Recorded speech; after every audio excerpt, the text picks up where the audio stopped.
Bom, então dando continuidade aí na nossa aula inicial de conceitos sobre a geometria espacial, vamos agora falar sobre a posição relativa da reta em um plano.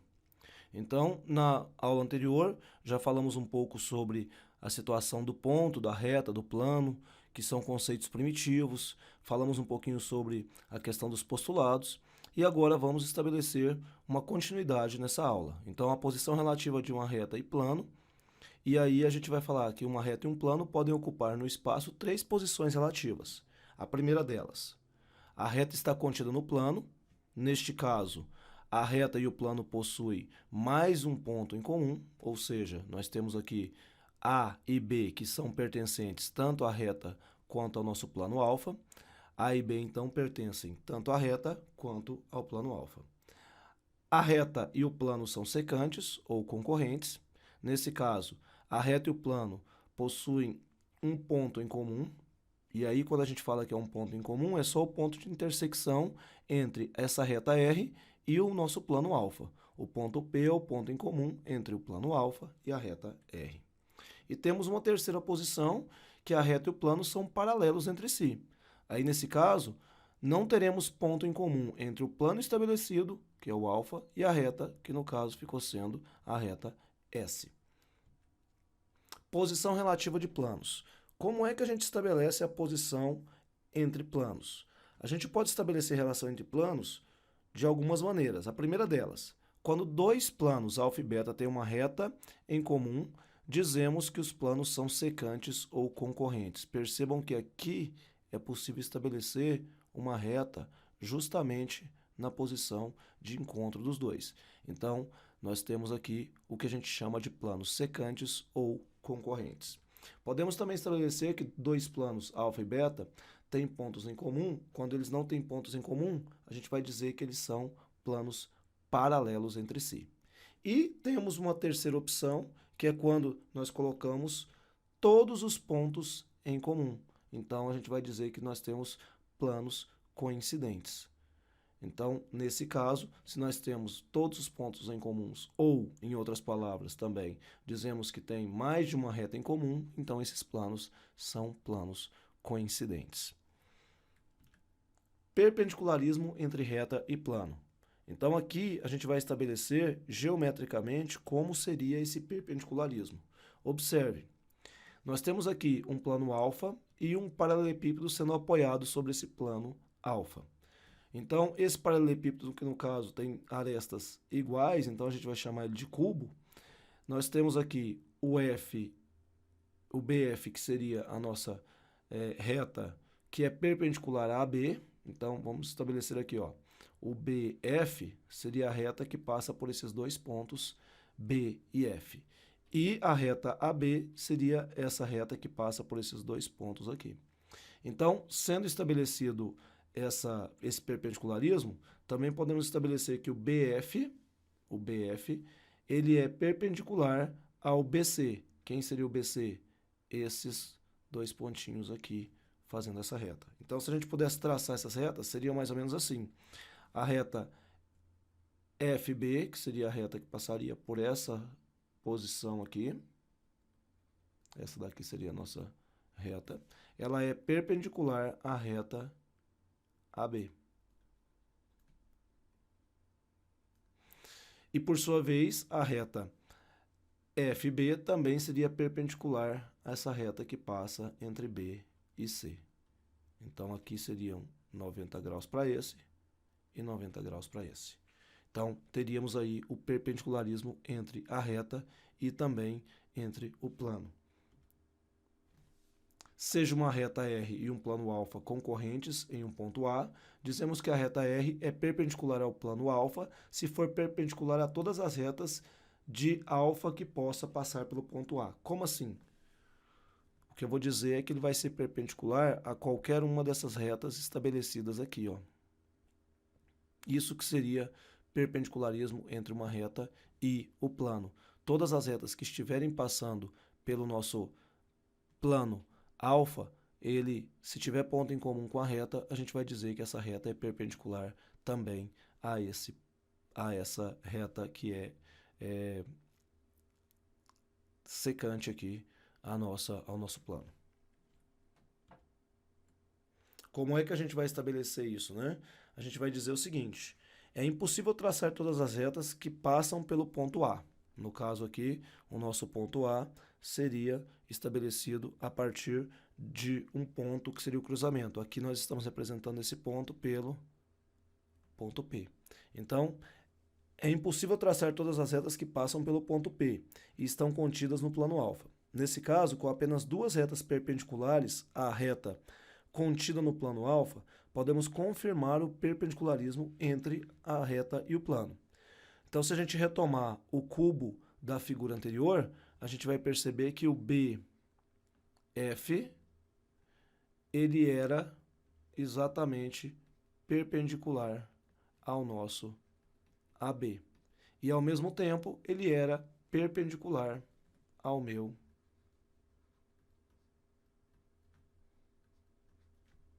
a minha reta BC. Então, se duas retas já são contidas no plano, são perpendiculares ao estabelecido, então nós vamos dizer que aquela reta BF, era uma reta que era perpendicular àquele plano alfa.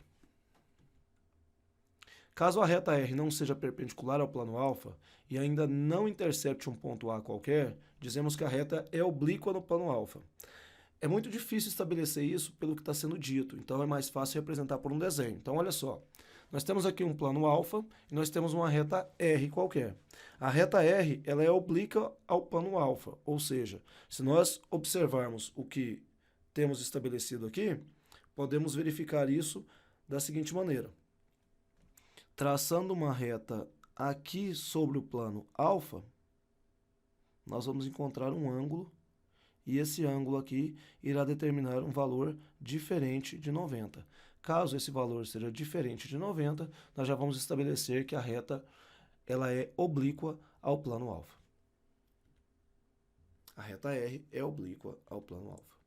Vamos considerar agora a distância de duas retas reversas. Para isso, a gente vai fazer um outro esqueminha para poder representar isso. Então, nós vamos dizer que o plano alfa ele vai ter as retas S e R' que estão tocando ali no mesmo ponto A, retas concorrentes.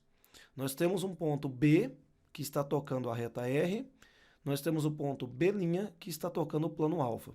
E nós temos uma distância D entre o B' e o B.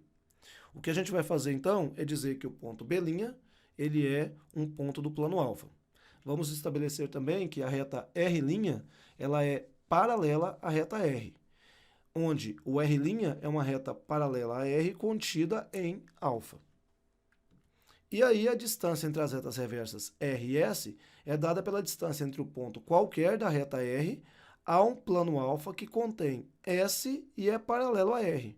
Ou seja, eu preciso criar uma situação onde eu tenha um R' que seja uma reta paralela a R que não está contida no plano alfa e, a partir desse momento, estabelecer a distância em qualquer ponto desse plano alfa, que no caso aqui seria o nosso B'. E aí isso seria a distância estabelecida entre as retas reversas. A distância não depende do ponto A, e sim depende do ponto B', que é perpendicular, no caso, ao nosso plano alfa e que passa, no caso, pela reta R. Quando uma reta R é paralela a um plano alfa, ou quando a reta R está contida em um plano alfa, dizemos que o ângulo entre a reta e o plano é nulo.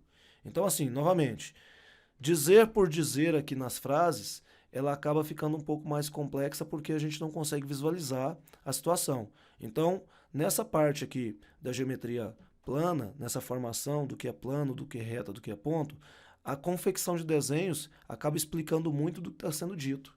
Então, olha só, se eu tenho aqui uma reta R e um plano alfa, então, quando uma reta R é paralela a um plano alfa, ou quando a reta R está contida em um plano alfa, dizemos que o ângulo entre a reta e o plano é nulo.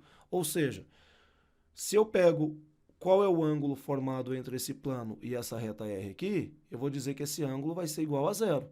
Por quê? Porque ela não está tendo uma inclinação com relação ao plano. Ela está deitada, vamos dizer assim, sobre esse plano alfa.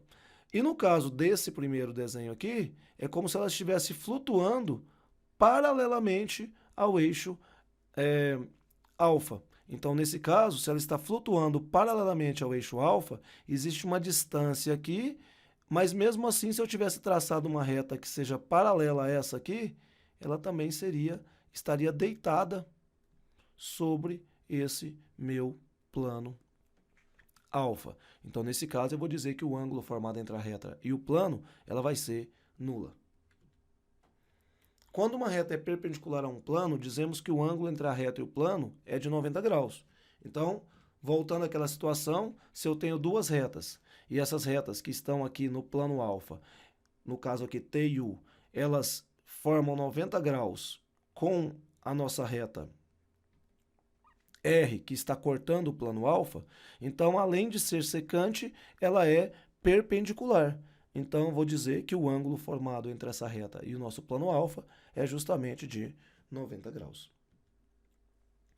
Quando a reta R é oblíqua a um plano alfa, o ângulo agudo menor que 90, porque toda vez que a gente estabelece que um ângulo é agudo, a gente está dizendo que ele é menor que 90, que a reta forma com a posição ou a projeção ortogonal sobre ele é um ângulo da reta R com o plano alfa. Então, de novo, é importante desenhar para poder explicar essa frase aí. Então, nós temos uma reta R que está sendo oblíqua, né, ao que a gente chama de plano alfa. E aí, nós vamos ter uma projeção de B sobre uma reta R', fazendo um ponto B', sendo exatamente ortogonal a essa projeção é ortogonal ao nosso plano alfa. Então, nós vamos dizer que R' é a reta que é denominada projeção ortogonal de R sobre o plano alfa. E aí, o ângulo formado entre essa reta R e a nossa reta, que é a projeção ortogonal R', é o que a gente vai chamar de ângulo formado entre a reta e o plano, quando essa reta é oblíqua. Bom, essa seria mais uma parte da explicação desses conceitos iniciais e a gente vai ter mais um pedacinho de aula que a gente dividiu para poder finalizar esse assunto com calma e deixar vocês a par de toda a situação. Então, queria agradecer por hora e dizer para continuar acompanhando as aulas. Obrigado.